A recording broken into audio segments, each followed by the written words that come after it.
setelah kita belajar 3 pokok dari penderitaan yang kita bahas di program TIF 3 minggu belakangan itu, dan kita simpulkan di satu hal.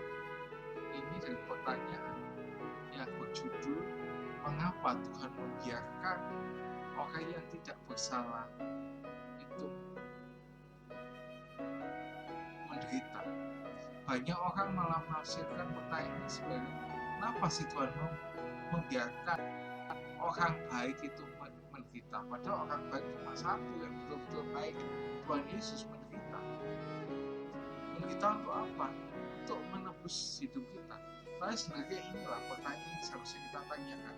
Mengapa Tuhan membiarkan orang yang tidak bersalah itu menderita? Apakah Tuhan tidak punya peri kemanusiaan, hanya punya peri ketuhanan?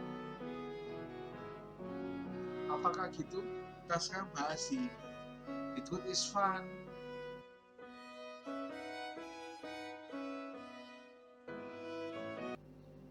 Nah, begitu banyak penderitaan di dunia, dan penderitaan itu dirasakan oleh setiap orang. Taraf tertentu. Terkadang orang menderita sebagai akibat langsung dari pilihan mereka sendiri, tindakan berdosa atau tidak bertanggung jawaban yang disengaja. Dalam kasus-kasus tersebut kita melihat kebenaran yang kita baca di Amsal 13 ayat yang 15. Jalan orang yang kianat adalah kecurangannya. Ini ada di terjemahannya ESV. Tetapi bagaimana dengan para korban pengkhianatan, dan juga bagaimana dengan orang yang tidak bersalah yang menderita? Kenapa sih Tuhan itu mengizinkan hal itu terjadi? Ya, adalah sifat manusia untuk mencoba menemukan korelasi antara perilaku buruk dan keadaan buruk, dan sebaliknya antara perilaku baik dan berkat. Keinginan untuk menghubungkan dosa dengan penderitaan itu kuat sehingga Yesus membahas masalah ini setidaknya 2 kali. Nah, ketika berjalan dia melihat seorang laki-laki yang buta sejak lahir. Murid-murid itu bertanya kepadanya, Guru, siapakah yang berdosa, orang ini atau orang tuanya, sehingga ia dilahirkan buta? Bukan orang ini atau orang tuanya yang berdosa, jawab Yesus. Seperti yang ada di Yohanes 9 ayat 1-3 yang sudah kita bahas di program TIF minggu yang lalu. Nah, murid-murid itu membuat kesalahan dan berasumsi bahwa orang yang tidak bersalah tidak akan menderita dan merupakan kesalahan pribadi kepada orang buta itu atau kepada kedua orang tuanya. Yesus mengoreksi pikiran mereka dengan berkata, hal ini supaya pekerjaan Allah dapat dinyatakan di dalam dia. Di ayat 3. Kebutaan orang itu bukan akibat dari dosa pribadi, melainkan karena Allah memiliki tujuan yang lebih tinggi dari penderitaan itu. Pada kesempatan lain, Tuhan Yesus memintai kematian kepada orang yang tewas dalam kecelakaan. 18 orang mati ketika menaras di Siloam untuk menimpa mereka, ya. Ini bukan nama rumah sakit ya, yang jadi maksud ya. Bukan nama rumah sakit Siloam itu rubuh, tapi di suatu wilayah di Israel, yang memang wilayah Israel ya, Siloam itu bukan di wilayahnya Palestina ya. Ya. Apakah menurut mereka lebih bersalah daripada semua orang lain yang tinggal di Yerusalem? Aku katakan kepadamu tidak. Tapi jika kamu tidak bertobat, kamu semua akan binasa. Seperti yang katakan di Lukas 13 ayat 1-3. Dalam hal ini Yesus menolak lagi anggapan bahwa tragedi dan penderitaan itu akibat dosa pribadi, karena cobaan dari Tuhan ya. Pada saat yang sama Tuhan Yesus menekankan fakta bahwa hidup kita di dunia yang penuh dengan dosa dan dampaknya. Nah itu, setiap orang itu harus bertobat selesai. Progresif, kesannya ya progresif kan, tobatnya yang progresif. Nah hal ini membawa kita pada pertimbangan apakah seperti orang tidak bersalah secara teknis dan akademik. Menurut Alkitab, semua orang telah berdosa dan kehilangan kemuliaan. Seperti dikatakan di Roma 3 ayat 23. Nah karena tidak ada seorang pun yang tidak berdosa, tidak bersalah dalam arti tidak berdosa. Kalau kesalahan iya, tapi kalau nggak berdosa itu nggak mungkin. Itu kebodohan lah kalau kita itu ngomong kita itu nggak berdosa. Kita cuma dikit-dikit khilaf kan, tapi memang kita itu dilahirkan dengan sifat berdosa yang diwarisi dengan Adam yang merupakan manusia pertama. Dan seperti inilah yang telah kita lihat setiap orang menderita, terlepas dari apakah penderitaan itu dapat dikaitkan dengan dosa pribadi tertentu atau tidak. Dampak dosa meresap ke sesuatu. Dunia telah jatuh dan seterusnya menderita sebagai akibatnya, seperti yang katakan di Roma 8 ayat 22.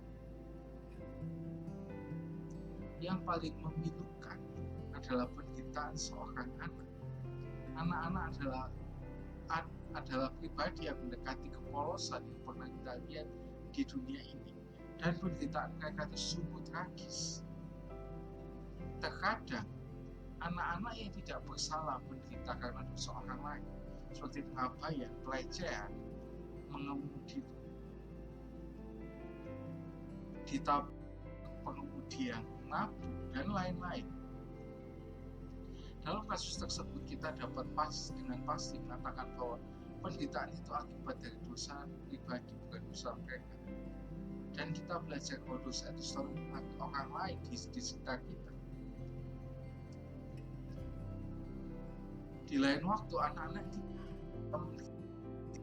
yang sebagian orang disebut perbuatan Tuhan, yaitu bencana alam, kecelakaan, kanker anak, dan yang lainnya.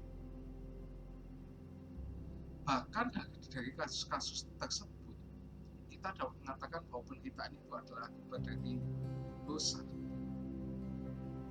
Secara umum, karena kita hidup di dunia yang penuh dosa. Nah, kabar baiknya adalah Tuhan tidak meninggalkan kita di sini untuk menderita tanpa tujuan. Iya, orang yang tidak bersalah menderita. Seperti yang ada di kisah Ayub, yang ada di Ayub 1 sampai pasal 1 sampai pasal 2. Namun Allah dapat menebus kerja penderitaan itu. Allah kita yang penuh kasih dan belas kasihan itu memiliki rencana yang sempurna untuk menggunakan penderitaan itu guna mencapai tujuannya yang rangkap 3. Rangkap pertama, ia menggunakan kasih sakit dan penderitaan untuk menarik kita kepadanya sehingga kita dapat berpegang teguh kepadanya. Yesus berkata dalam Yohanes 16 ayat 33, di dunia ini kamu akan mengalami kesusahan. Ujian, cobaan, dan kesusahan bukanlah hal yang tidak biasa dalam hidup. Itu adalah bagian dari apa artinya menjadi manusia di dunia yang jatuh. Di dalam Kristus, kita akan memiliki jangkar yang tetap teguh di tengah badai kegelapan. Tetapi jika kita tidak pernah berlayar pada itu, bagaimana cara kita mengetahuinya? Justru di saat-saat putus asa dan duka cita, kita mengulurkan tangan padanya, dan jika kita adalah anak-anaknya, kita akan selalu menemukan dia di sana untuk menghibur dan menopang kita melalui semuanya itu. Cara ini Tuhan membuktikan kesetiaannya kepada kita dan memastikan bahwa kita akan tetap dekat dengannya. Manfaat plus-plusnya adalah bahwa ketika mengalami Tuhan melalui cobaan, kita kemudian dapat menghibur orang lain dengan cara yang sama. Seperti dikatakan di 2 Korintus 1 ayat yang ke-4. Ya, makanya itu kita bisa jadi berkat dengan masalah itu ya. Bukan sekedar masalah itu menyiksa kita, tapi masalah itu juga bisa jadi berkat untuk kita dan jadi berkat untuk orang lain juga. Rangkap yang kedua, ia membuktikan kepada kita bahwa iman kita nyata melalui penderitaan dan rasa sakit yang tak terhindarkan di hidup ini. Gimana kita menghadapi penderitaan, terutama ketika kita merasa tidak bersalah, itu ditentukan oleh iman kita yang sejati, yang asli. Itu gimana sih iman kita itu? Mereka yang beriman kepada Yesus yang merupakan pelopor dan penyempurna iman kita, seperti yang katakan di Ibrani 12 ayat 2, itu tidak akan hancur oleh penderitaan, tapi akan melewati cobaan dengan iman. Mereka tetap hidup setelah diuji dengan api, sehingga dapat ditemukan menghasilkan pujian dan kemuliaan dan kehormatan kepada pernyataan Yesus Kristus, seperti yang dikatakan di 1 Petrus 1 ayat 7. Orang yang tidak beriman tidak mengempalkan tujuan kepada Tuhan. Orang-orang yang beriman tidak mengempalkan tujuan kepada Tuhan atau memperkayakan kebaikan. Sebaliknya itu menganggap suatu sukacita, seperti yang dikatakan 1 ayat 7.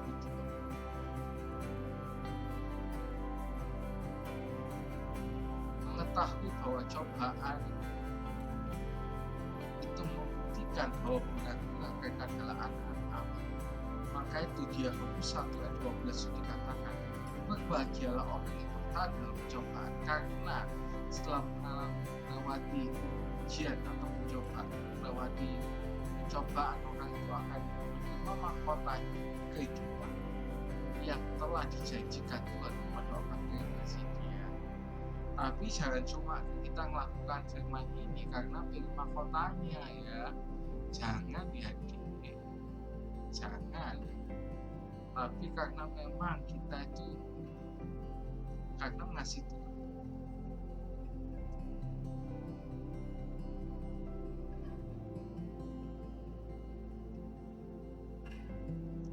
Nah, akhirnya yang ketiga, Tuhan menggunakan penderitaan itu untuk mengalihkan pandangan kita dari dunia dan mengarahkannya ke arah kekekalan. Kalau kita nggak ada penderitaan, kita akan benar-benar rasa nyaman di dalam dunia ini. Kita memikirkan perspektif yang namanya kekekalan. Kita akhirnya nggak bisa hidup benar di mata Tuhan. Walaupun hidup benar di mata Tuhan juga bisa 100%.